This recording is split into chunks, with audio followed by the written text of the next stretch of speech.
Hello and welcome to another edition of Disgruntled Danny After Dark. This video is an opinion piece. Nothing I'm saying is being stated as fact. I'm exercising my right to freedom of speech under Article 10 of the Human Rights Act. Now, I am not a political commentator. I watch the news and I listen to the radio. But I doubt that the BBC's Laura Koonsberg is worried about me robbing her job, if nothing else because I'm less biased than the BBC. Yet in the UK, when it comes to politics, there are three main parties.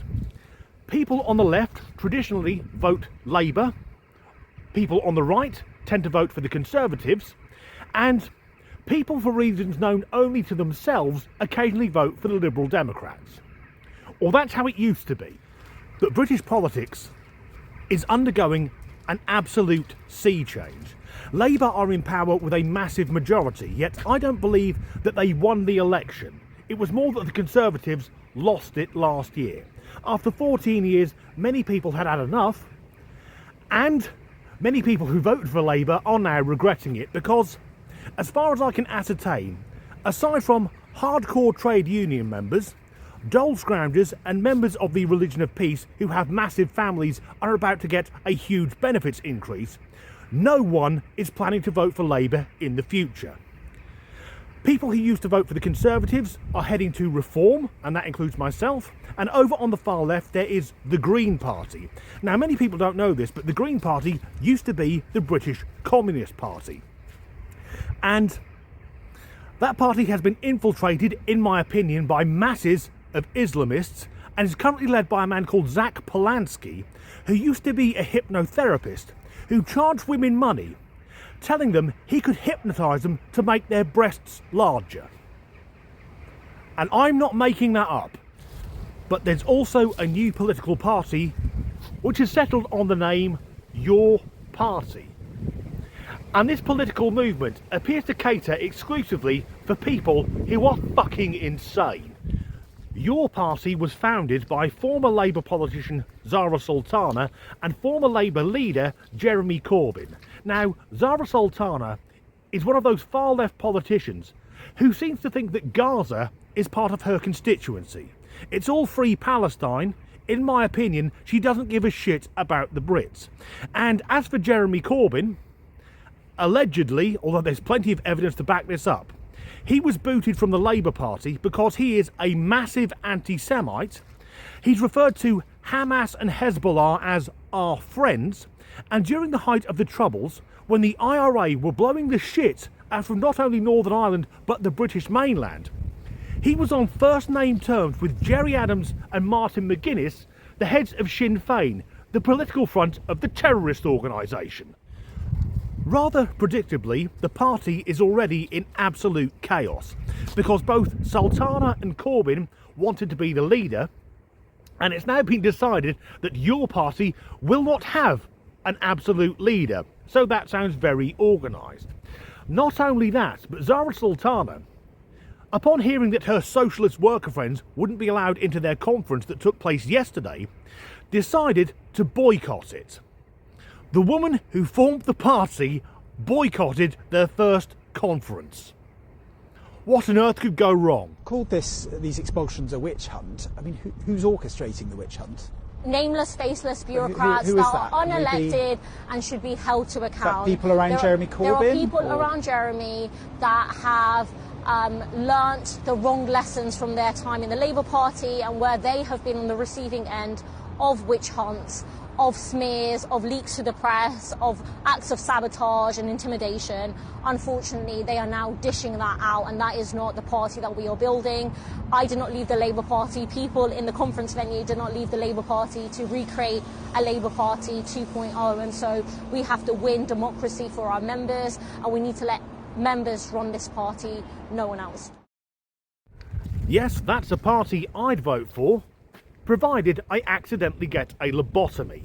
The far left can never organise anything because they're so obsessed with petty infighting. Yet Zara Sultana, with all the video clips I'm bringing up, she's the most sensible person you'll see, because even Jeremy Corbyn, that bloody communist, sandal-wearing, swivel-eyed lunatic, is more sensible than the speakers at the Your Party conference. Strap yourselves in for this. My name is Joseph. I use she, they pronouns, and I come from West Yorkshire. I recently moved to Edinburgh, and I'm speaking for option A, to stand candidates as widely as possible.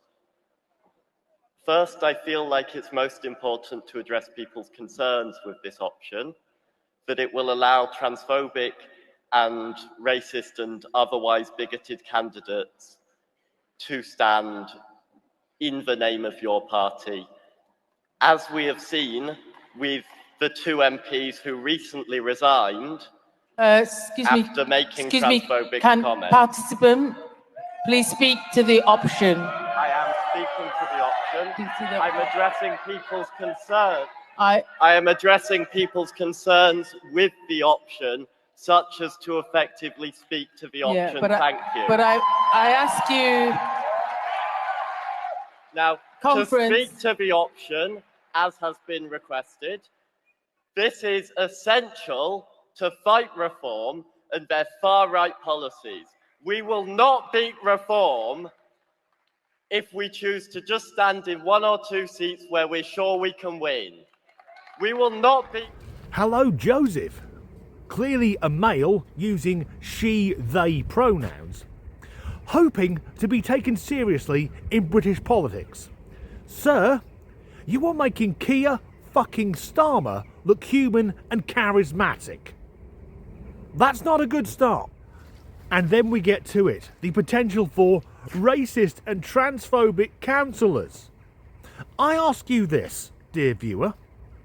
If racists are on the far right and transphobes are people who just obey the laws of basic biology, what the fuck would those people be doing trying to stand for that party? So 2 of their MPs have already resigned, and the man in the tea cosy could have left it there, but instead he had to be an argumentative little bitch and kick off with the panel. And he could have cut his speech much shorter. We will not beat reform.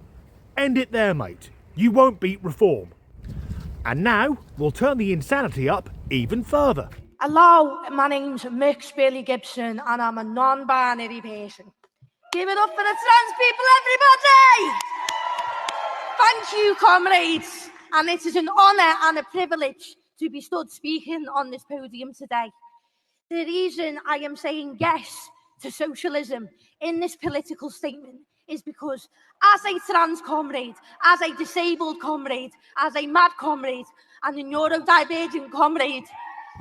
Oh great, a non-binary person. Now do we the electorate want someone who doesn't understand very basic biology and or is just an attention-seeking half-wit, taking a place in any form of government? And then hands up for the trans people. You can't be non-binary and trans at the same time. It doesn't make any fucking sense.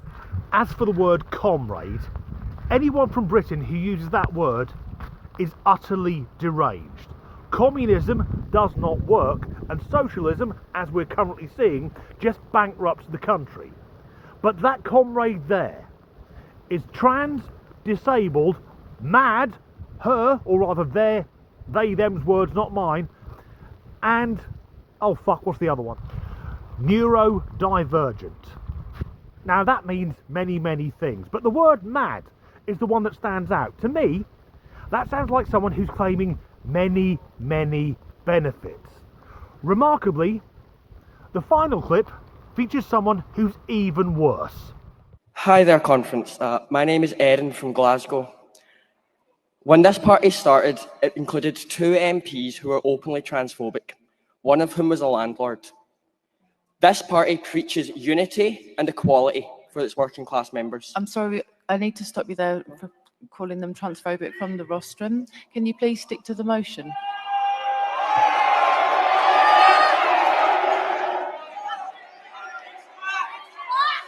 Two members who allegedly expressed transphobic views.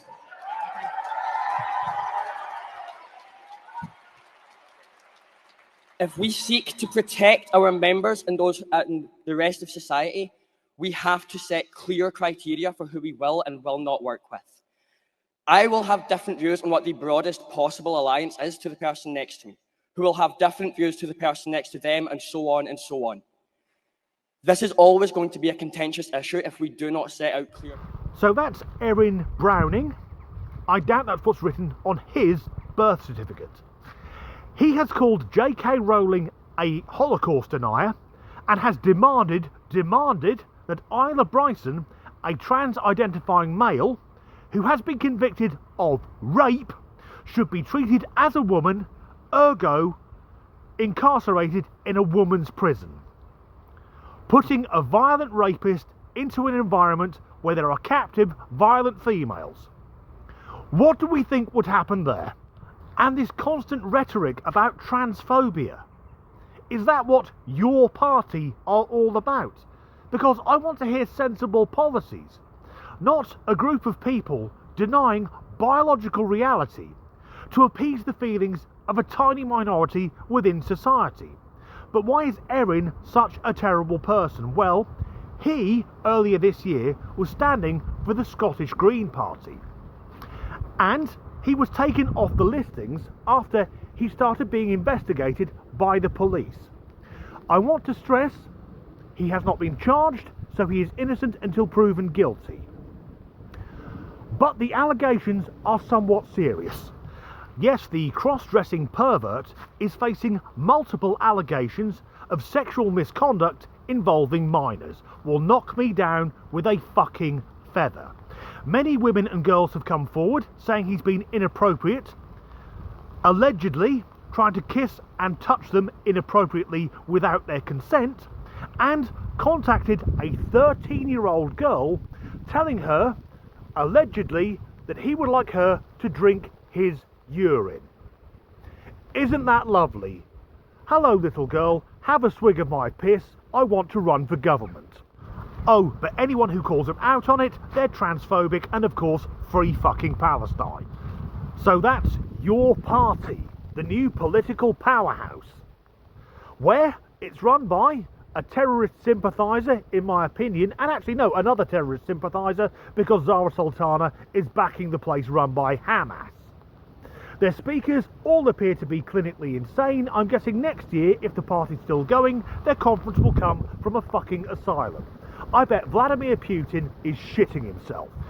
Anyway, the rain's coming down now. And that's the end of this video. If you enjoyed it, please do like and subscribe if you haven't already. If you leave a like, a comment or share the video, that really helps with the algorithm. If you'd like to support me in making these videos, and thank you to everyone who's done so far, there's a link in the description to buy me a coffee. And as ever, thanks for watching.